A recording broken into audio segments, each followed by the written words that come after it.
Good afternoon, Michael Malice here. Let that be your welcome for the next hour. We have with us, I'm really excited for this returning guest, Auron MacIntyre. His new book is called The Total State: How Liberal Democracies Become Tyrannies. You might read him on Twitter. I highly encourage it, or over at The Blaze. Auron, thanks for coming back to the show. And I'm really stoked to talk about this book because how would you characterize, before we talk about the book, I never can keep track of who's fighting with who. So I had Hanania on the show a few weeks ago, and I said that in my mental um, nomenclature, whatever you want to call it, categorization, I had him in the same box as like James Lindsay as you, meaning people who focus on deconstructing how politics works, as opposed to, well, we just need to vote for the Republicans and like as this will be some kind of long-term solution. And he took umbrage with that, and it turns out you guys, he blocked you or one or the other. What was going on there from your perspective? I haven't had a lot of interaction with Hanania. My general feeling is that yeah, he probably digs deeper than most on a lot of stuff. Though there's also a lot of like engagement tweeting, which by Sure. all means, go for it, man. Like Yeah. you gotta drive traffic. Yeah. Algorithms is what it is. No hate here. But I think ultimately the difference is for a lot of these guys, they're looking to operate inside the current structure, right? Like Hanania has a particular idea of what the ruling class should look like and how he should be a part of it. Lindsay is trying to preserve classical liberalism as he sees it, as where my project is well outside of the interest of those. And so while we're probably all excavating the way that people look at politics in the manner that you're talking about because we have different priorities, we probably rub up against each other differently. So how would you so the thing is, I wrote my book, The New Right, several years ago, and what people don't appreciate is that originally the term alt-right had come to mean just people who were broadly speaking right of center, or hard systemically right of center, but not in the sense of this kind of like bring back gas chambers if they ever exist to begin with, wink wink Holocaust stuff. So how, like, you, any term like dissident right or alt right or whatever has become kind of guilt by association in many ways. How would you characterize your views if you had to put them somewhere? Yeah, it's always kind of a waste of time with that stuff. Right? Like you said, Cernovich and Paul Joseph Watson were part of the alt right, and Yeah. things at that time. I think Paul Gottfried actually coined the term to just mean anyone who wasn't part of the establishment GOP. Right. So I guess a lot of people would say like I'm paleo conservative, but I don't even know if that necessarily qualifies. I didn't really step into doing what I'm doing now with a political project. And so it's always weird for me to try to figure out where I'm supposed to fit in kind of the current order of things. But I guess I'm also on a major network, so how Right. dissident am I? Like it's up to people, I guess, to figure that out. Because the whole thing is, and I'm curious to hear your thoughts on this. I've said that human beings don't have, most people don't have a true false filter. They run things through an us versus them filter. And you see this all the time in internet discourse when you're like, well, someone's a racist, so therefore you don't need to hear anything else they have to say. And as long as you succeed in labeling them as a them, they're done. I was just on Tom Bilyeu's podcast, that hasn't dropped yet, as we record, and he had says to me like, I don't know what box to put you in. And I said, like, what is your utility of these boxes? Like, what does that gain you? Because, and for his point of view, is he had actually an excellent answer. He wants to know how someone thinks if he could predict their point of view. And with me, he finds my views kind of unorthodox and idiosyncratic, which I took as a compliment. And certainly he meant it as one. But I agree with you. Like, people have these labels, but the function isn't utility or to further discourse so much as it is to be like, oh, he's in the same box as Fuentes or Candace Owens or Ben Shapiro for me or whatever it is. And it's just like, if you're off on one issue, you're no true Scotsman and off in the wilderness. Does that kind of get to you? Yeah, a little bit, but ultimately I understand like the human impulse. Like we Yeah. are tribal creatures. We will always do this. I try not to get angry at things that are human constants. I try to adjust for them. And so I don't really have an issue with people trying to classify me. I'm not like some special snowflake that's got to be radical and different. Like my value as a human being does not come from my eccentricity. Ultimately the value of these things is that we, classify people as working towards a vision of the world that we would like to see or not. And so for the people who are pushing in that direction, these are my friends. The people who aren't, these are not, and I don't really need to go ahead and I find loyalty to be far more important than ideological conformity. If you've gone out of your way to be my friend and platform me or fight for me in a moment where it did not garner you an advantage, that means way more to me than whether or not you happen to hold to my particular, you know, wildly autistic political formula. Yeah, it's so interesting to me because, you know, I and I understand it because people who consume my content perceive me largely in a political vein, and when I make the point that my friends and I often I don't know what their politics are, like, it doesn't make sense to them, and I think back to when I was working a book with a UFC fighter, and people really thought, like, all he does 24/7 is beat people up, and it's like, "No, we're hanging out watching YouTube or cracking jokes," or you know what I mean, like, going shopping. So I agree with you completely. I'd rather have a loyal friend who I disagree with on politics than someone who, you know, we see eye to eye. Of what utility is that? That they, you know, they would vote the same way I would vote on every issue, but when push comes to shove, when something bad happens to me, they're too busy to take my call. I think there is a need to have some level of similar worldview. I think it's difficult to make meaningful and lasting bonds with someone who wants a radically different world than you do, who holds to completely different values. I mean, it's possible, but I think it's a long stretch. I'm not saying that those things don't matter. I'm just saying that the people who get down into the minutia and are like, well, is this guy truly dissonant right? Does he really care about these three things that are core to the, no, that's not the most important thing. Is this guy generally looking for a world that is similar to mine, where I understand that this is going to be better for my community, the people around me, my family, these things? Okay, this is somebody I can work with, as opposed to, yeah, if you're over there trying to troon the kids, then we're probably not getting along, no matter how cool of a guy you are. Now you're over at the Blaze, and I'm a very close relationship with the people at the Blaze, but they are in many ways BoomerCon Central. So, what is your relationship like with the Blaze audience? Are they receptive to your ideas, or is there a lot of digging the heels that like you're talking like a crazy person, or do you tailor your message to who they are? No, I mean, I obviously should always speak to your audience in a way that they can understand and relate to. I think that's always valuable, and there's nothing about pandering that. That's just good at being good at what you do. But I think ultimately the audience there is extremely receptive. I think in a lot of ways, uh, many people who classify things as BoomerCon, these people have been waiting for this for a long time. These are things they've wanted to hear, they've needed to hear, they've believed. Most of the Republican base is wildly to the right of their actual commentariat and Oh representatives. yes, yeah. And so in a lot of ways, if you just learn how to say these things in a way that connects with people, they're just like, finally somebody is actually talking about this. And so every once in a while it's I don't know, I have to think about this, I gotta, this kind of rubs up against something I thought I believed. But ultimately the reception there has been really great. I've had no problem talking about the kinds of things I want to talk about the way I want to talk about them. So let's talk about this book, The Total State, because one of the things I have been one of many pushing in political discourse is this view that democracy is not utopian, let alone inherently good or inherently efficacious or inherently whatever fill in the blank positive attribute you might hold. Uh, 20 years ago, 30 years ago, it was just kind of a given that democracy is the shit. We'll bring it over to Iraq. They'll love it. There's going to be a thriving democracy in 5 minutes. Just we get, it's kind of almost like the reverse of Marxism. The Marxist model is eventually all the wealth will be centralized in one rich guy, and you kill him, and then everyone's equal, and then you could have this kind of utopia. Now there is an enormous amount of skepticism toward democracy. So I'm curious how this concept of this book came about and how you managed to sell it to a publisher.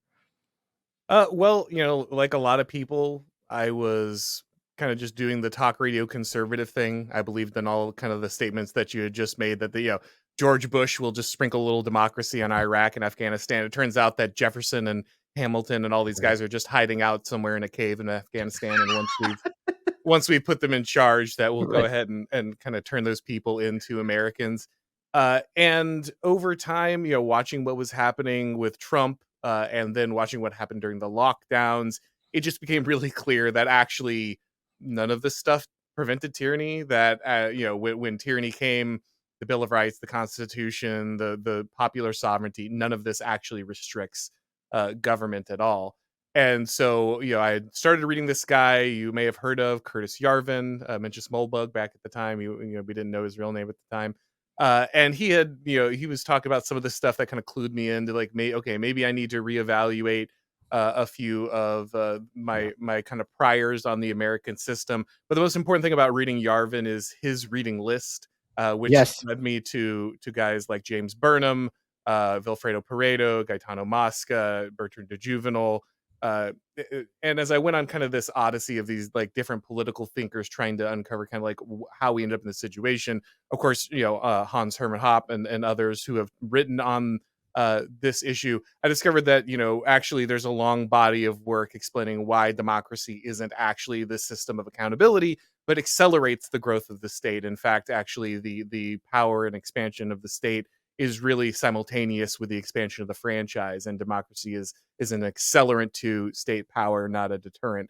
And so that's not the entirety of the book, but that is certainly a through line of these different thinkers, is explaining why the kind of the mechanism we believe that's supposed to hold back government through the voting process and these things is actually something that legitimates a much more powerful and centralized government. And to be clear, and not that you disagree, many of those thinkers that you mentioned did not regard that necessarily as a bad thing. They were advocating for a Right. very strong government because, you have the people running around making decisions for themselves. Their argument would be, you're going to have a mess. So you do need that kind of paternalistic state.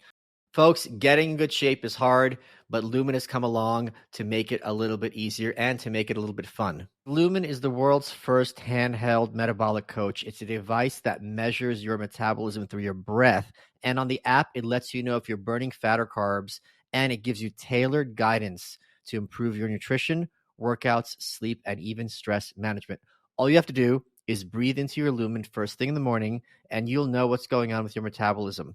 Then Lumen gives you a personalized nutrition plan for that day based on your measurements. You could also breathe into it before and after workouts and meals so you know exactly what's going on in your body in real time. And Lumen gives you tips to keep you on top of your health game.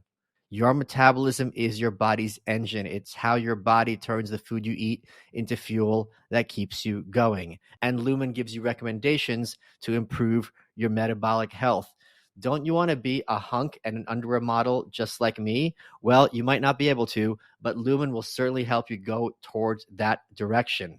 It can also track your cycle as well as the onset of menopause and adjust your recommendations to keep your metabolism healthy through hormonal shifts so you can keep up your energy and stave off cravings. So if you want to take the next step in improving your health, go to lumen.com/malice to get 15% off your Lumen. That's lumen.me/malice for 15% off your purchase.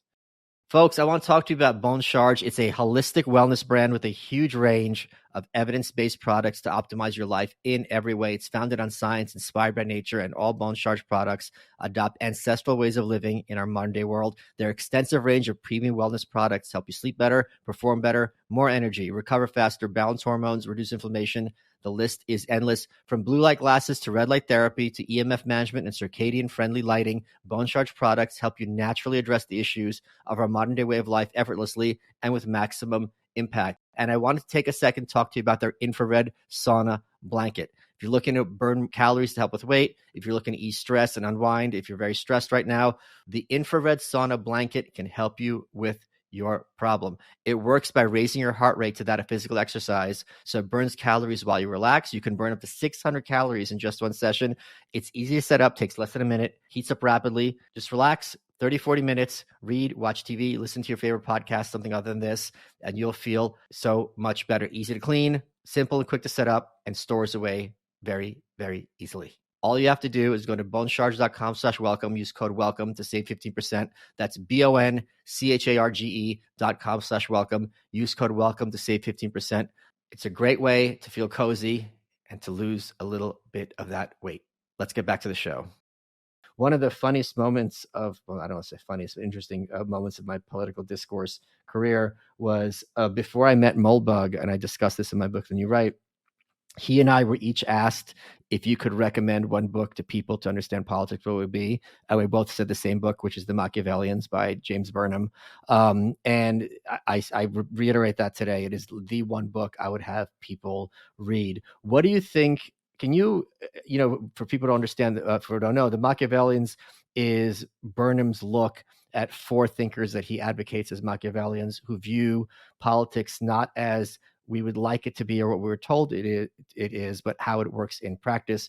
It's Pareto, Mosca, Georges Sorel, and Robert Michel. How would you condense that book, and how would you sell it to people? Well, it saves you from having to read 2,000 pages of Pareto writing in formal logic. Yeah, right. So that's super valuable because I've actually read that, and let me tell you, Oh my you should god. just stick with the Machiavellians for most. I mean, it's actually super valuable. He's a brilliant guy, but but you're getting most of what you want for the average person out of the Machiavellians.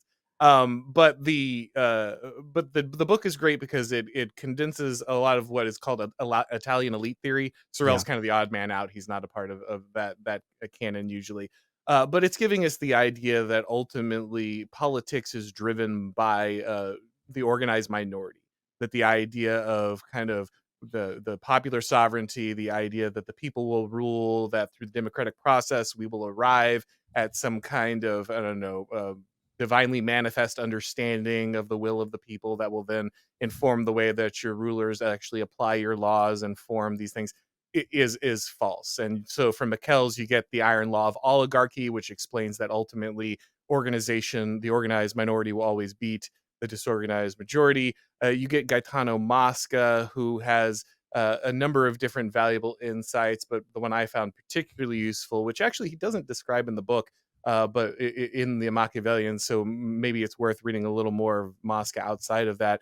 But his understanding of kind of why the Constitution and the separation of powers did not operate the way that the founders had hoped boils down to basically the fact that there are no intermediate classes involved in the American system, which is what the actual branches of government were supposed to represent. And it's actually those social forces that hold back power. It's not the written mechanism on paper. And then Pareto has a very valuable understanding of the nature of elites and lions and foxes and how they rule and the way that elites circulate, the way that the elite class shapes itself and how it then influences the people itself. And so the book does a wonderful job of kind of drawing and then Sorel, I believe, is the application of violence. It's been a little while since I've been back Yeah. to the Machiavellians because I've been reading the source material. And I think Sorel's other. I just recently got a first edition of his book, Reflections on Violence, from the French. But his other big contribution is this idea of myth as uniting populaces and how the ruling class rules through myths. We certainly see this with the myth of the founding fathers of the Constitution, and there's many other, and he doesn't use myth in a pejorative way. Yeah. But I think for years, this just drives me crazy. Whenever you read a book by like someone from Fox, and they start quoting all these studies and like, well, government spending increased by this percent under Bush and this percent under Clinton, and it's just like people aren't moved by studies. And first of all, you're not going to believe a study anyway if it contradicts your preconceptions.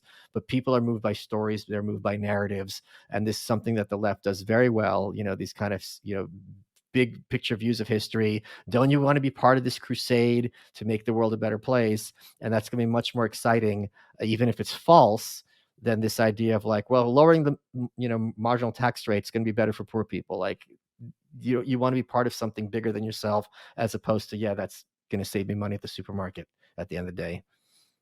Yeah, the need to hyper rationalize a lot Yeah. of the arguments in politics has been a huge problem for the right. They were told for a very long time that the reason they were losing was that they were the backwards hicks who believed in the Bible Right. and Christianity and all faith and all this. They were relying on tradition and all these non-rational things from for how they should live their lives. And the reason the left were winning is that they were bringing the science and the reason and the Yep. studies and all these things. And so I'm trying to remember which Reagan cabinet member it was, but they said, "Oh, we got together in the '80s and thought we would bring all the best arguments, and then we brought all the best arguments and we lost." And Yeah. that's when we realized that actually there's something much deeper at play in politics. And so and to be clear, a lot of times though each one of these guys has different there's a battle between Pareto and Mosca about whether or not the ruling elites actually buy into the myth or whether or not they're using it just for the pure function of power. But either way, all of these guys recognize like the essential nature of these things. Whether you think it's purely cynical or you think that this is a reciprocal relationship between myth and power, ultimately it's clear that these are the things that actually drive men's passions, that decide how we're going to go ahead and choose our political leaders and how they're going to apply the different policies that they're going to. And so that's a huge shift from the idea that facts don't care about your feelings. Yeah, yeah. I think this is where I would go with evolutionary psychology. I think it's often ascribed to Upton Sinclair, this quote about it's impossible to persuade a man of something when his paycheck depends on him not believing it. Point being, if you have a myth and that furthers your status and that furthers your sense of power, the human brain is really good at believing things that further its interests. So I don't think it has to be either they don't buy into it or, they bought into hook, line, and sinker, so much as, something that furthers your interests, you tend to believe it, just automatically without thinking too critically. Your brain will protect you from it. Don't you think that's probably how most of those in power operate? Yeah, that's precisely where I come down on that. And it's really interesting. I don't know if you ever read Jonathan Haidt's book, The Righteous Of Mind. course, yes. But it's funny because Haidt goes through this whole book, and I wonder how aware he was of Pareto, because in many ways he's mirroring through psychology a lot of what Pareto did in his sociological theory of kind of you make these decisions beforehand, you have these motivations beforehand, and then you post hoc rationalize them Right. to bring this along. But at the very end of the book, he's like, but we have to go with liberalism. Like, but Mhm. that's Mhm. because he himself is subject to like this the same phenomenon that he's describing, right? Ultimately, he can't break out of this frame of the worldview that he is kind of invested in to accrue himself status in these things. And so, even though he spends an entire book explaining why all of that is just crap and doesn't work, he then has to like end the book with being like, "Well, we could probably persuade people to do the right thing." Yeah, if Haidt doesn't wanna do this show, that's perfectly fine, but the one question I would have for him is, he divides thr people's approach to American politics, at least into 3 broad tribes, which is, leftists, conservatives, and libertarians, and he says of the 3, and this is consistent through all these tests, libertarians are the most guided by rationality, and I would wanna ask him, well, if this group is guided by reason, and if reason is, even broadly speaking, a functional mechanism for understanding reality, doesn't that imply that this group is closest to true, or possessing of truth? Because you're right, it's just fascinating how he goes through all this thing, but then he snaps back to this very kind of almost basic bitch, just leftyism. And it's just like, you would think that your own research would tell you, wait a minute, my brain is doing exactly what I've advocating against. I think it's even worse than that, actually, because he when I said liberalism, I didn't mean I meant like classical Oh, liberalism. I Like, know.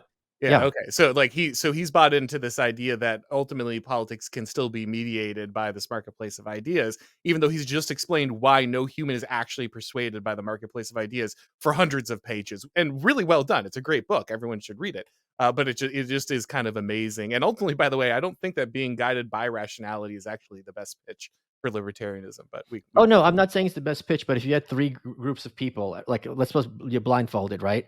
And of the 3, one is the most rational, who would you most trust to be your lawyer, or who would you most trust to be your doctor? I mean, all things being equal, they would be the ones who I would be most willing to put my, eggs in. sure. It's as a experience would play in, but we can assume that all 3 have those that equally.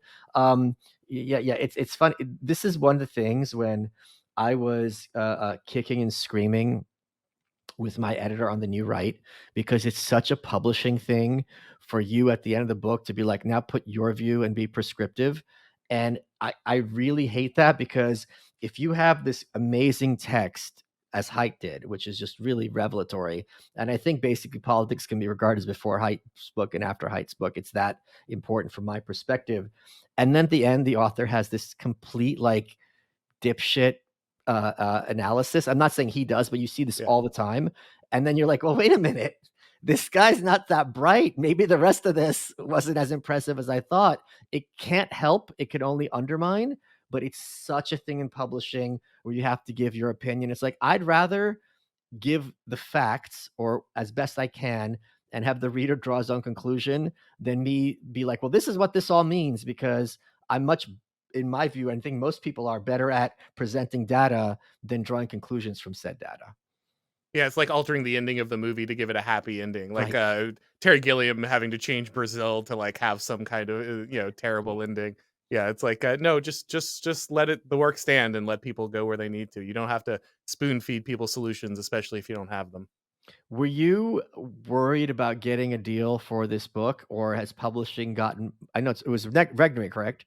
Yes. Yeah, so Regnery is really an old stalwart, like, big independent publisher, and they really have done a great job in publishing outside the mainstream right of center, books for many, many decades. Were you concerned about, the possibility of getting a book deal, or was this something where you're like, "All right, I'm not that radioactive yet?" It was one of the amazing things about the kind of situation I've been in is because I had like no audience or any kind of like expectation of anything when I started doing this a few years ago. I just didn't expect anything. I started writing this book on a Substack. I was like, maybe people will care.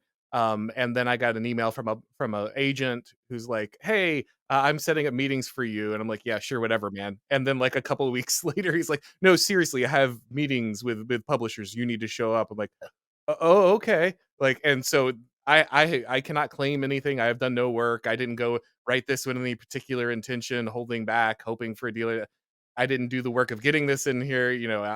I kind of just walked into this, and okay, can't say that I formed any messages to make it acceptable to a publisher, simply because I never expected it to really be in the situation.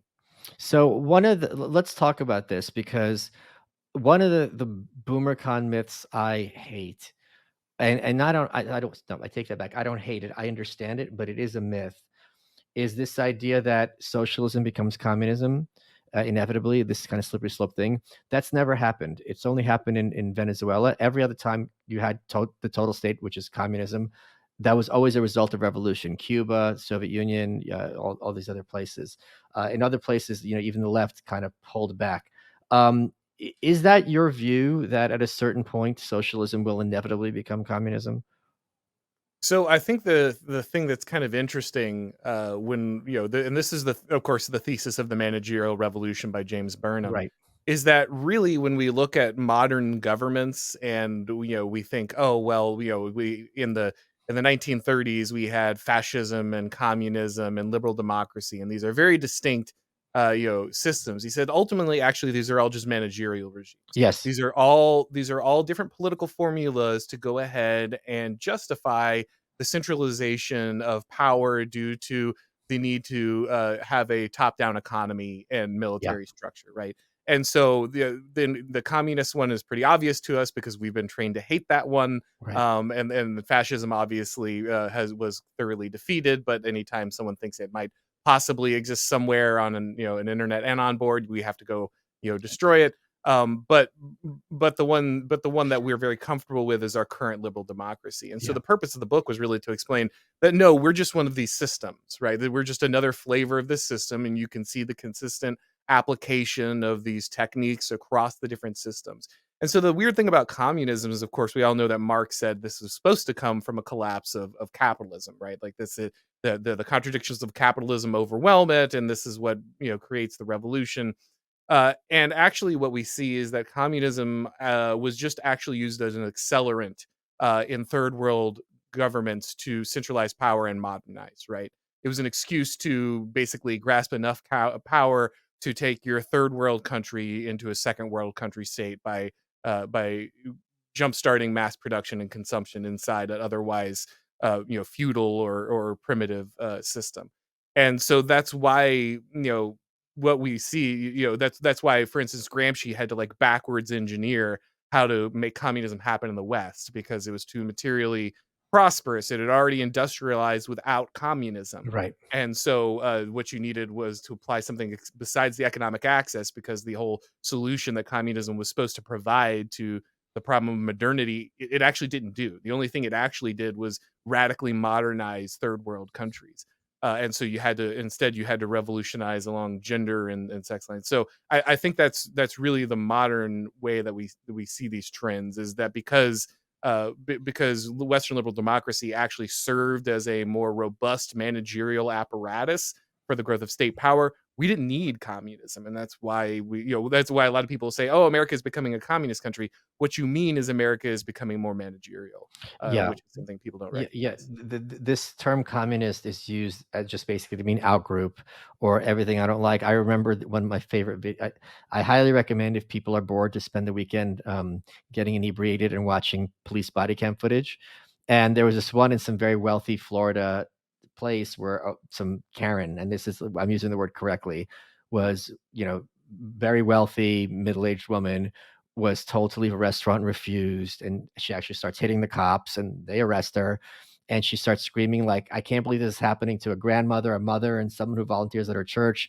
This is a communist nation. And it's like, you're not, there's no restaurants really in these communist nations, and you're not going to be having all that jewelry and floating your hands around. But I'm sure you share my concern, because COVID, I think, demonstrated that there is a willingness, especially among the populace, for hardcore authoritarianism to be implemented against an outgroup. Um, do you think this is something that has accelerated in recent years, or is it just that we got better glasses? I think certainly both. The fact that we had a moment like this that really crystallized the problem, of course, raises kind of its salience. However, this has obviously been happening for a long time. Uh, we have reduced all the intermediary institutions that would have naturally pushed back against a situation like this. Like, you'll notice that the groups that didn't conform to the COVID stuff were largely religious. Yeah, And that's because that's the last thing that can actually demand something that's a non-state institution from people. It's one of the few kind of barriers that still remains between us and the total state, yeah, which is why they find it so necessary to destroy it. Right? We used to have many of these things. It used to be that the community, the tribe, the different social organizations involved. One of the things de Tocqueville notices when he talks about democracy in America is it exists successfully because of the robust voluntary yeah, associations that are critical to weave an otherwise ungoverned people together. It's really that creates what we would call self-government. I think self-government's a bit of a misnomer, but yeah, it's that which removes the need for a stronger state, and it's that what actually inhibits the creation of a stronger state is these regional organic communities and identities that will naturally push back. And we've been hollowing those out for decades, yep, right? We've destroyed the family, we've destroyed the religious institution, we've destroyed any kind of workers guild or any kind of collective idea there. And in every one of these destructions, we have handed the responsibilities that once existed inside those structures to the state. And so what we watched in COVID was the state just cash that check all at once, right? It said, by the way, now that you've gotten used to, listening to us and handing us all of these things, if you don't comply in any way, we can just rip every part of your life apart because you've got nowhere to go, you got no one to trust. There's nobody but us that'll hold you up, and we can just destroy you by sneezing on you. You're a doctor, you've been credentialed, you've been on the front line of designing the very medicines that we're talking about that we need to fight back this, but you disagree on this one thing. Well, looks like you can't talk on social media. It looks like you lost your board license, right? Looks like you can't practice. These are the things we all assumed were like these neutral institutions. We had been told that they were governed by kind of these experts who were going to go ahead and always apply the best solution. And it turned out that actually they were all deeply ideological. And because we had removed all barriers between us and them, it was easy to just go ahead and pull that one thread simultaneously. And that's really what I think COVID did for everybody, is make that apparent. Hey folks, Michael Malice here. You might know me as a Twitter troll, terrible author, insufferable podcaster, but I'm also an underwear model, and the underwear that I model and wear every day is Sheath underwear. If you go to sheathunderwear.com, use promo code Malice, you get 20% off and you can be inside my pants. Why I love Sheath is they have special dual pouch technology for both parts of your male anatomy. It sounds weird. The first time I tried them on, I'm like, what is this? And now I literally wear them every day. The great thing about Sheath, it was developed by an Iraq war veteran. And overseas, it gets really, really hot. And Bobby decided, all right, what can I do to make sure I'm not suffering here in this heat? And thanks to his research, you can be comfortable in the comfort of your own home. It's great for cold weather. It's great for hot weather. It keeps you secure and comfortable. And there's something really exciting about going on a job interview, going on a date, doing a podcast, knowing that your underwear has you in its grip, nice and secure and comfortable. Go to sheathunderwear.com, use promo code Malice. You get 20% off, and you can get one step closer to looking as much like a hunk as myself. Folks, I want to talk to you about Factor, which is a great sponsor with great products, because warmer, sunnier days are here, especially in Austin. You can fuel up for them with Factor's no prep, no mess meals. You can meet your wellness goals in time for summer thanks to the menu of chef-created meals with options like Calorie Smart, Protein Plus, that's the one I used, and it was really good, and Keto. Factor's fresh, never frozen meals are dietitian approved, ready to eat in just 2 minutes, so no matter how busy you are, you'll always have time to enjoy nutritious, great-tasting meals. With 35 different meals and more than 60 add-ons to choose from every week, you'll always have new flavors to explore. And you can meet your wellness goals this summer with dietitian-approved meals and ingredients that you can trust. Make your day delicious from breakfast to dessert, and you can stay fueled with easy, nutritious options. With restaurant-quality meals that feature premium ingredients like filet mignon shrimp and blackened salmon, Factor meals are ready in 2 minutes. You don't got to shop. You don't got to prep. You don't got to cook. You don't got to clean up. Enjoy effortless support for your lifestyle with 6 menu preferences to help you manage calories, maximize that protein, avoid meat, or simply eat well balanced. Head to factormeals.com/yourwelcome50, YOUR welcome 50, and use code yourwelcome50 to get 50% off your first box plus 20% off your next month. That's code yourwelcome50, YOUR welcome 50 at factormeals.com/yourwelcome50 to get half off your first box plus 20% off your next month while your subscription is active. Delicious and easy. Let's get back to the show. Yeah, Jane Jacobs, in her superb book, The Death and Life of Great American Cities, or Life and Death, I never remember which order she says it in. One thing she talks about is what makes communities safe is that there's people out and about. So you have the women hanging out the windows, you have the kids playing in the street, but everyone's got an eye on everybody else. To if there's someone who's unknown, if they're around the kids, you keep an eye on them. You don't need this strong police force or any kind of government because everyone's keeping the neighbor. If someone's on vacation, you watch their apartment, so on and so forth. As opposed to COVID, where people were looking on their neighbors not to keep them safe, but to inform on them. Right. And now, like, to snitch on them and then go on Facebook and brag about, I got this person fired or as at a store or so on and so forth. It's a complete inversion of what you and I would love to see, more of civil society. This idea of like, all right, instead, this drives me crazy. This idea of like, well, I flicked the switch, I voted, like my civil responsibility is done. It's like, if you want to make the world a better place, you could do a lot of stuff in your own neighborhood. And it's just a matter of even just keeping your eyes open and having this sense of community and this sense of responsibility. And very quickly, that is what makes cities, towns, countries great, as opposed to this kind of thing where everyone's afraid of everybody else. And into that vacuum steps the state.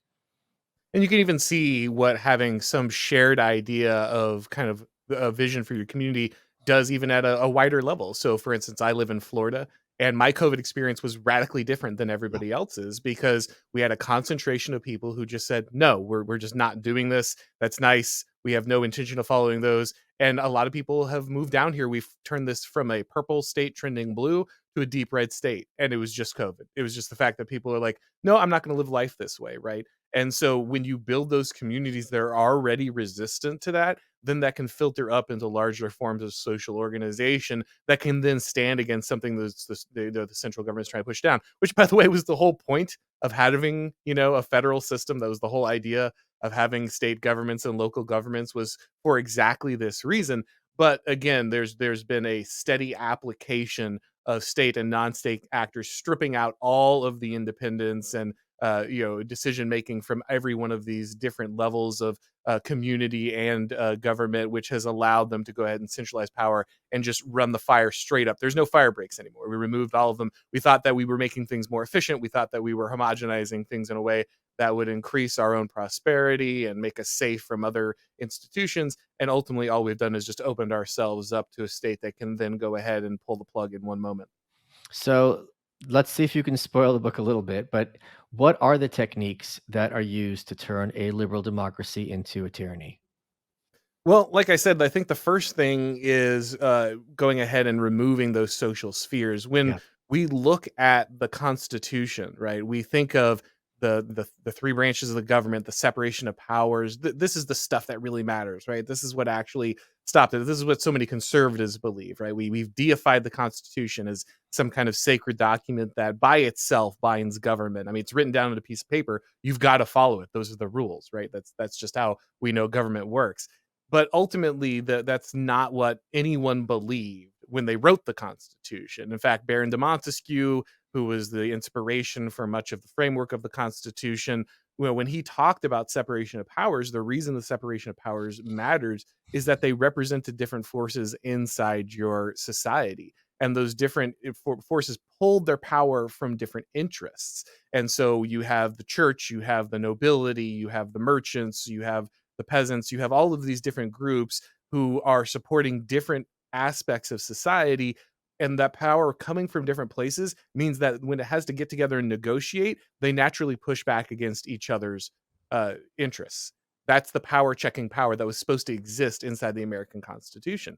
But what we've done over time is wildly democratized Yeah. the United States. Originally, the framers only put one half of one third of the government open to actual democracy. Everything else was chosen at the state level. It was chosen by, different aspects of our government. It was more aristocratic than we usually give it credit for. Yeah. And ultimately that meant that there were different social forces that were going to break the power of centralization. But what we've done is we've just, we had the direct election of senators. We've vastly expanded the franchise, universalized it, and that to the point where now we're talking about giving it to non-citizens, right? And so this is kind of where we're at. And as we've done that, we've kind of opened up all of the different branches of government to the same force, which is mass democracy. And mass democracy is really easy to control. Ultimately, mass democracy is controlled by those that form the ideas of the people. If you have popular sovereignty and you're someone in the ruling class and you want to stay in power, the best way to maintain your power is to control what the people will vote for, what they can think, what they can understand. And so that means that oligarchs quickly become the ruling class because they're the ones that can own newspapers and television stations and radio. Then the more mass communication you have, the more mass education you have, the more you can homogenize opinion, the more you can control it and conform it down to a very small window. We like to call it the Overton window, in which people can actually have discussions. And you can feel like you're really radical for supporting Trump, the guy who's basically a Democrat from 20 years ago. He's the farthest right thing you can imagine. He's a Nazi right now. And so that's the window in which any kind of political discussion can take place. And so then when voting happens, you don't have to rig elections, though you might be able to. You most certainly can, but you don't have to do that because ultimately you've already created the frame in which anyone can have any kind of understanding. And then that means that none of the interests of the branches are different anymore because they all get their power from the same place. They all derive their power from the mandate of kind of the mass man, which is easily manipulated by all the different institutions that are involved. And this is why the coordination of government and non-government institutions to deliver this message has been so critical. You've had Curtis Yarvin on, so obviously people are probably familiar vaguely with the idea of the cathedral, the idea that academia and media and the non-elected government bureaucracies and these other institutions can all work together to regularly impact the way that voters vote. And even if they vote incorrectly, can manipulate procedural outcomes to routinely make sure that their interests are advanced.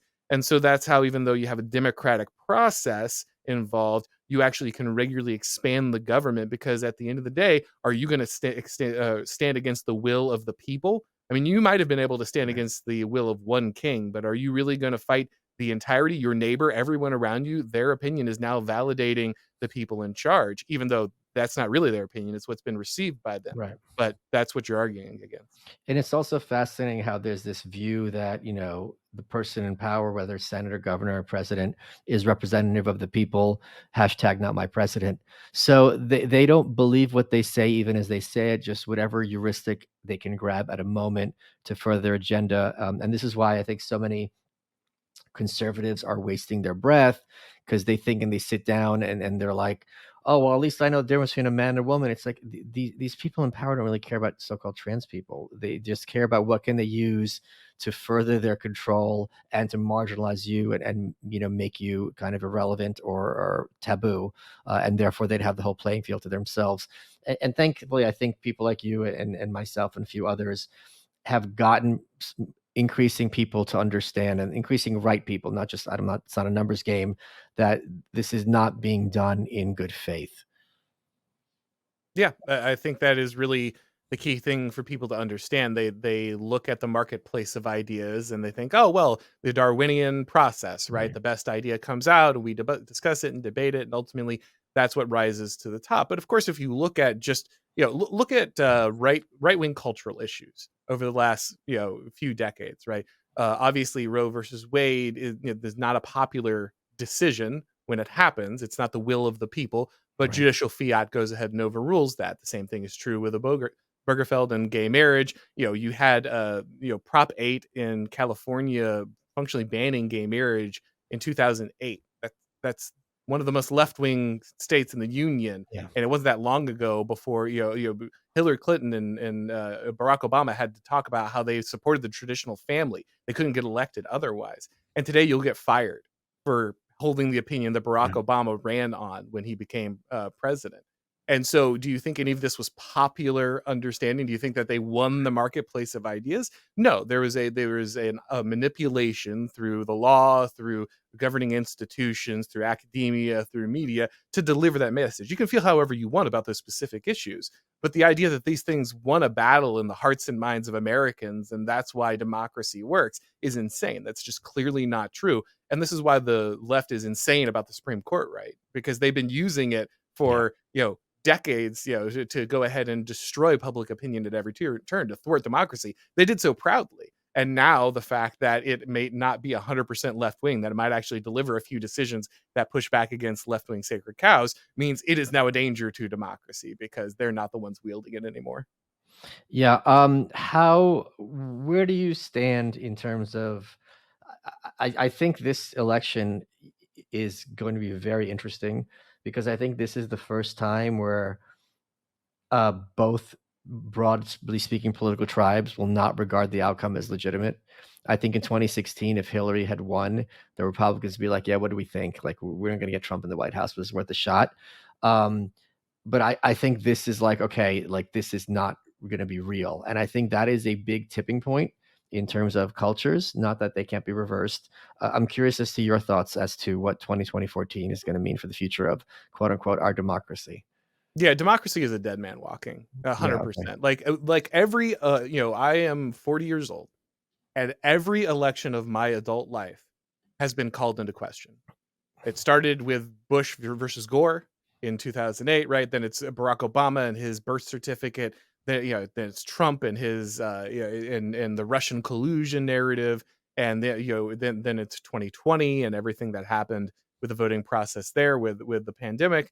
And 2024 is going to just be, I think, a culmination of that. I think at every turn we have kind of called the legitimacy of the election Yeah. into question more and more.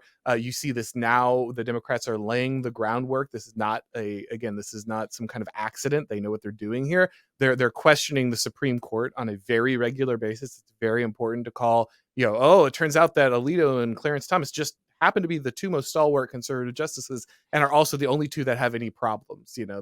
like that's not some kind of accident. And so the only thing that any side does anymore is question the government they don't control. That there is no legitimate election. There are no legitimate appointments. I think there was just a left wing senator, who said all Trump appointments are suspect. All of them are illegitimate because Donald Trump is a criminal, right?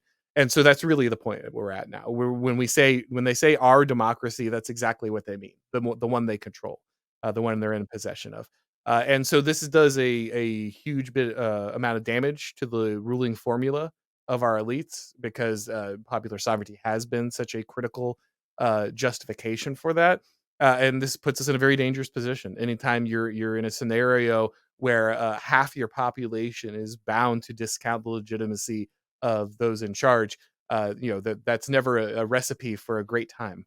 Yeah, and on the other hand, you can't even argue with any Republican or whatever Trump supporter in a broad sense of the term, being like, "You guys try to put him in jail, maybe successfully." Yep. So that is definitely crossing a Rubicon that had not been crossed. I think it's impossible to say with this. We don't know if he's going to go to jail. It's going to be in a month from now, the sentencing, but I think it's impossible to say with a straight face that if this was someone other than Donald Trump, that they'd be looking at prison or these level of charges. And I think it's very clear that that's the case. And it's even funnier is that if you ask lefties, about this, like it's like la la la la la, like we got him. It doesn't matter what mechanism it was. Like this guy should be in jail because he's a criminal. So therefore, this is just a formality to get the result that you want, which again speaks to kind of Haidt's mindset of you start with a conclusion and you just accept the reasoning that gets you there. Yeah, we're certainly entering into the realm of Schmittian politics, Yeah. which is something I explain in the book and something that has made James Lindsay very angry at me for noticing that Carl Schmitt accurately kind of outlines the dynamic that we have entered into at this point. But it's just the case. The idea that we share enough social fabric, that we share enough identity to successfully negotiate through neutral institutions our differences inside the country is falling apart. We're recognizing that there's no longer the ability for these institutions to go ahead and navigate these questions, and instead everything is being drawn across the friend enemy distinction. Doesn't matter voting Trump, doesn't matter put Trump in jail. The facts are not really something I worry about. Even the process is only some kind of formal rules lawyering I go ahead and engage in to secure the outcome I'm looking for. Any kind of idea any idea of being loyal to some kind of objective idea of how the process should be applied simply doesn't work. What was James's contention with what you just said? That seems to dovetail with his thinking very much. We're not supposed to look at Carl Schmitt, I guess. Carl Schmitt is very dangerous. I Oh, understand okay. he's in, he was a part of the National Socialists, so I understand his background is scary for people. But basically, the point is that classical liberalism is coming apart, and we're watching it in real time. The idea that we can put all the existential questions of politics away into the broom closet, and that everything will be mediated by some kind of rational objectivity, that idea is leaving the ballpark very quickly, and that's very scary to people whose entire worldview is built on top of that.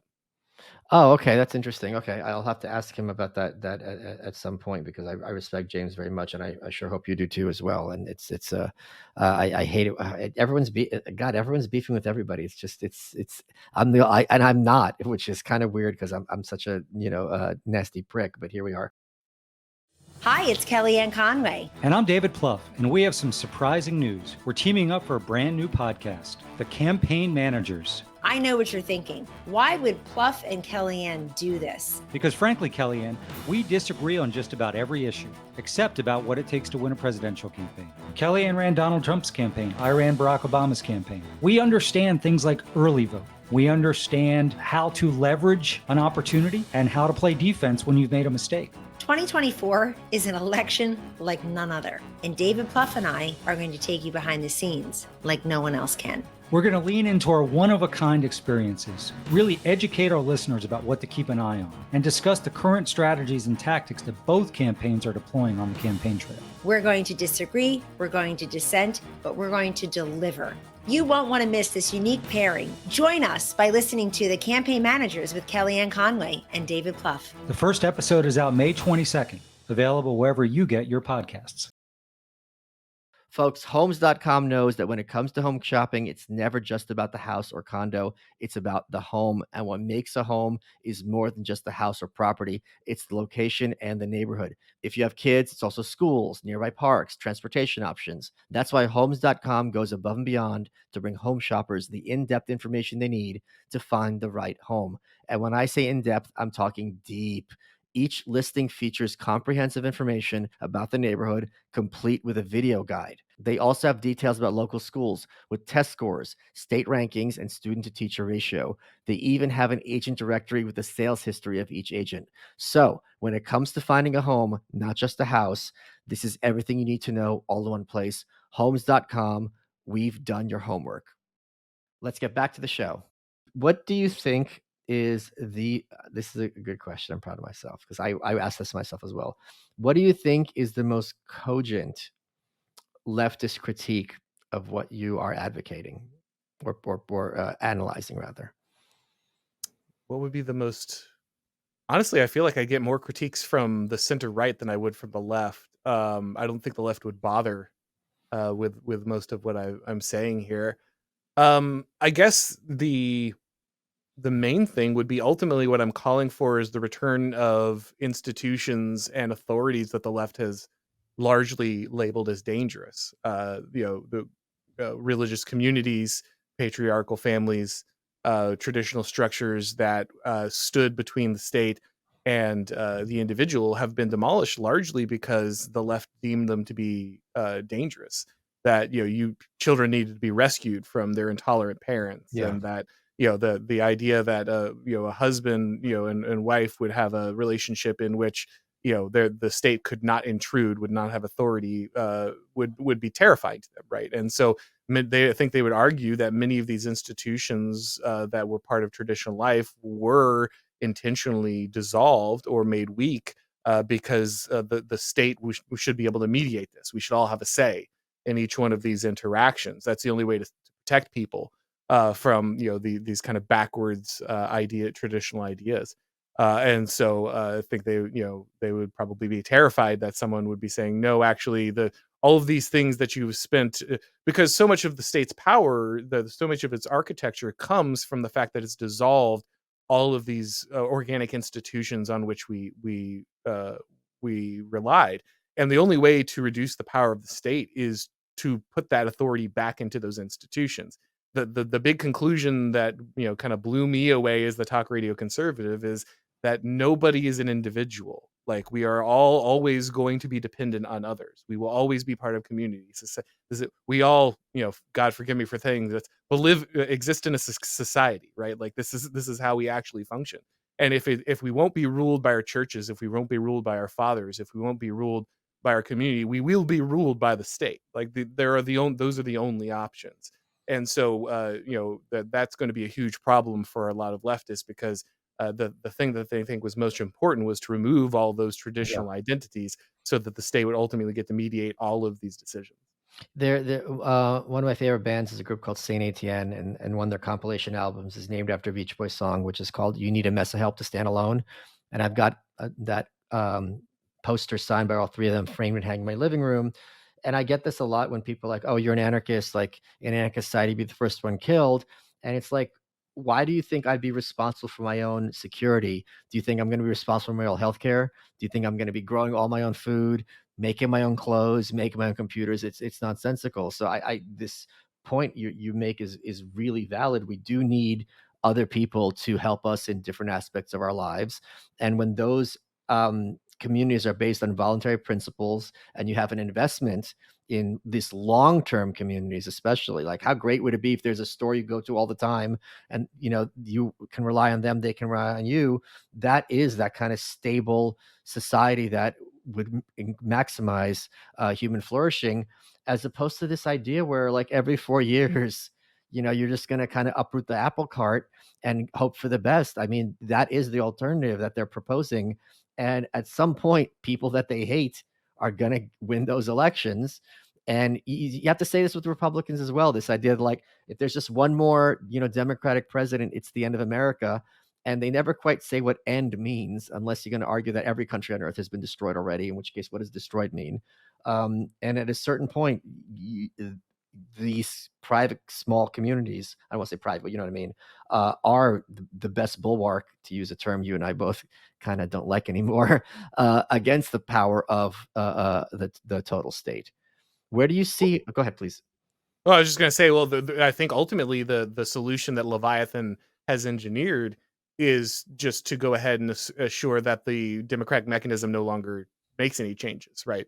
Like, that's the plan, is we can go ahead and invest total power into Yeah, the yeah. state, because while we have a performance, like, there are political parties in communist countries, Oh, yeah, right? right, right, But that doesn't matter, right? right. And that's the idea here, is that the formal process of elections will continue, but that will have no impact on who actually wields power. And I think that's the bet they're making. That's why they don't care about consolidating power the way that they have, because the pendulum never swings. And as long as you make sure that's the case, then it doesn't really matter what you build into the state. Yeah, this is one of the craziest things. I bet Roseanne on Tim Pool's show about they're going to cancel the election, and putting Trump in jail. People are like, haha, Roseanne's right. I go, if they're weakening Trump, doesn't it make it more likely that they'd have the election? doesn't it make it more likely they're going to go through this charade to give this public pretense of validation, as opposed to if they canceled elections, which we've had during the Great Depression, during World War I and World War II and the Civil War, surely they're going to go through with this, at the very least, to have a mask to obscure what they're doing. Yeah, only Vladimir Zelensky cancels elections. Right, yeah, Like, Saddam Hussein doesn't cancel elections. Right. So yeah, the United States is not going to do that. They're simply going to reduce the choices to one. Right. One party rule is the obvious road we're on, right? There's when you say every appointment of my political opponents is illegitimate, and I'm in the ruling party, so I get to decide. Then that's what you're saying. Like there's no other implication of the words that Democrats are using at the moment. Yeah, it's all, and in their defense, I'm using that word very loosely, they had Congress for 40 years. So that's 2 generations. That's no joke, the Democrats did. So you can imagine how they would, kind of hockey, what's that?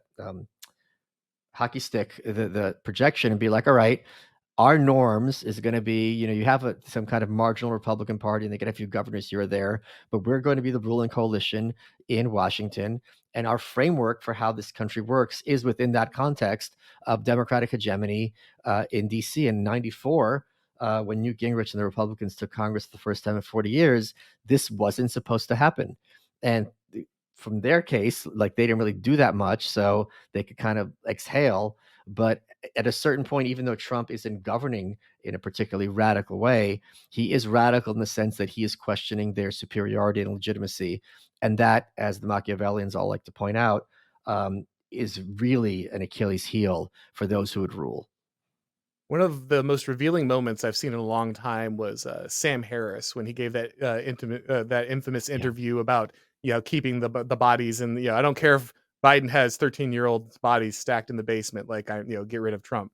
And the thing he said was what Trump does is he questions experts. Yeah. And that's what's most dangerous about him. And Yeah. that really tells you, like, Sam understands I am part of the managerial class. Yes. I am the expert. I rule. That's what he meant is I rule. And he's not allowed to come in here and tell you guys that we're the ones that actually rule. He's not allowed to question that we're the ones that rule. It used to be that executives had authority, right? Yeah. But when Trump is president, he's not in charge.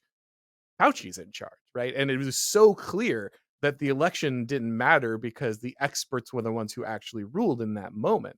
And that's really the danger of Trump. It's not whatever policy he's going to like. He probably won't get anything done. Like he's not that good at these things. The thing Trump does is he has his real talent is making these people just blow up the system themselves, right? He's an accelerant on a system that is looking to destroy the last little bit of its enemies, and in the process destroy their own legitimacy.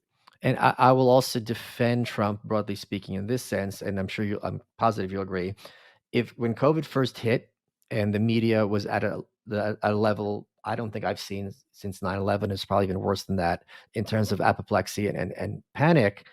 If he had pushed back in any meaningful way, he would have been impeached within minutes, including all the Republicans in the Senate would have voted for removing him from office and possibly imprisoned for like murder charges or who knows.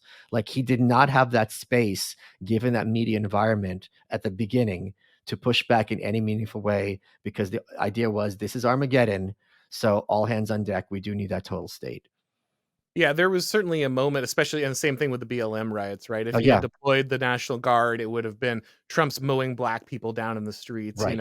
Like while I think I don't think he's absolved from a lot of the decisions he made in those moments. Correct. He did understand that he was in a very precarious position, and that applying pressure in the wrong areas would simply make him a very easy target in those moments. So yeah, he gets credit for that. And the idea that, Mitch McConnell would somehow, really kind of dig his heels in to defend Donald Trump is also just, nonsensical and insane. I just love how conservatives will always vote for, what do you want me to do? Vote for the Democrat and then be like, Congress is full of rhinos. And it's just this complete cycle of, we always, and there, you can understand the logic in each step, because from their point of view, the Republican is in that case preferable to the Democrat. But at the same time, if you never force them to take an L, as the Tories are looking at right now in the UK, you're always going to have, Mitch McConnell over and over. You're laughing. I'd love to hear your thoughts. Oh no, my buddy Nima Parvini actually coined the term zero seats. Yes. Oh, he did? Yeah. And so the fact that he has memed that has become real, that like now Farage is applying this strategy on a national level is a little surreal. It's just, we were kicking it around in a group chat, and now this is what Britain is planning. For people who aren't aware, I follow British politics fairly closely, certainly as an American.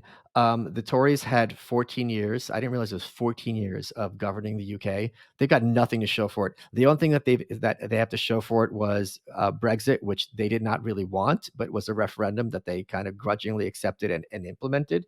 As a result of this, Labour and Tory had their biggest landslide since, I think it was since the 30s in the most recent election, where it was Boris Johnson defeating Jeremy Corbyn, the basic Stalinist Jeremy Corbyn.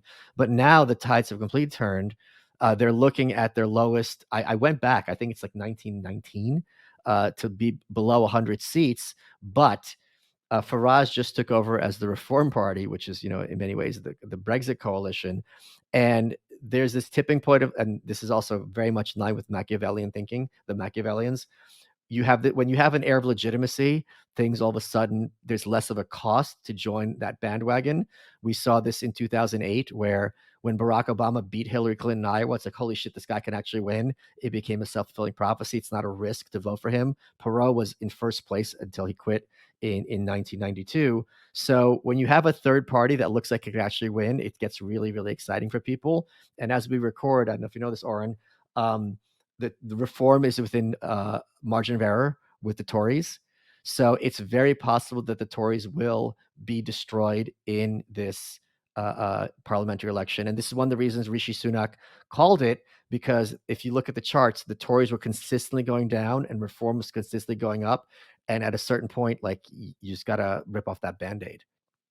Yeah, it's pretty wild. And, Yarvin has made this point, and I've echoed it before, and people get really angry, but the destruction of the Republican Party would be the worst legitimacy crisis for our current regime that they could imagine. Oh yeah. That would people are like, oh, well then what, how is there any opposition? It's like, oh buddy. Oh no, there isn't any opposition, man. You're over there playing with dolls. I'm so sorry. But yeah, a similar episode is probably unnecessary in the United States, only because Trump actually shattered the Republican Party. That we were probably saved from the 0 seats thing because Trump was our 0 seats. A lot of the kind of neocon guys were like, well, Trump is going to destroy the Republican Party and turn it into a cult of personality. It's like, yes. Thus the basis of his appeal. He'll destroy this and create the opportunity for actual solutions to come forward. That's kind of what we were hoping. Yeah. And it's also so evil to me how cavalier these people are, where it's just like, we no longer have honest politicians like Liz Cheney. It's like, listen, if you're honestly advocating for slaughtering hundreds of thousands of innocent people with no point whatsoever, it's like, your honesty is really not of use to me. I'd much rather someone be pretty skeptical and being like, this is going to be a last resort, and even then let's do whatever we can to keep this as short and sweet, minimize civilian casualties insofar as possible, than just to be like, shock and awe is awesome. Let's wear the t-shirt. Auron, we're running out of time. By the way, just want to congratulate you as a fellow author.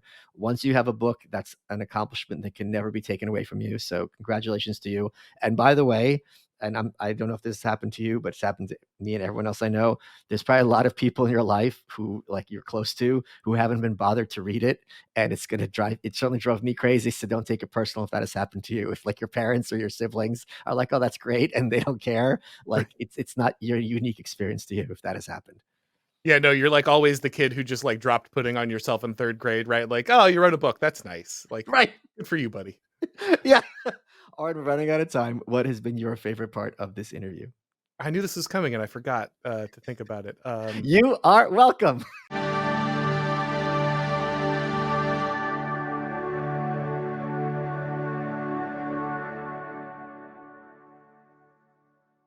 It's summertime, and with Pluto TV's Summer of Cinema, the streaming is easy. Stream hundreds of free movies on all your favorite devices all summer long. Chill out poolside with Mission Impossible and Transformers. Or stay cool inside watching Indiana Jones and the Raiders of the Lost Ark, Titanic, or The Wolf of Wall Street. No matter your vibe, download the Pluto TV app to spend summer doing what you love. Watching endless movies. Tell me that's not the deal of the summer. Summer of Cinema on Pluto TV. Stream now, pay never.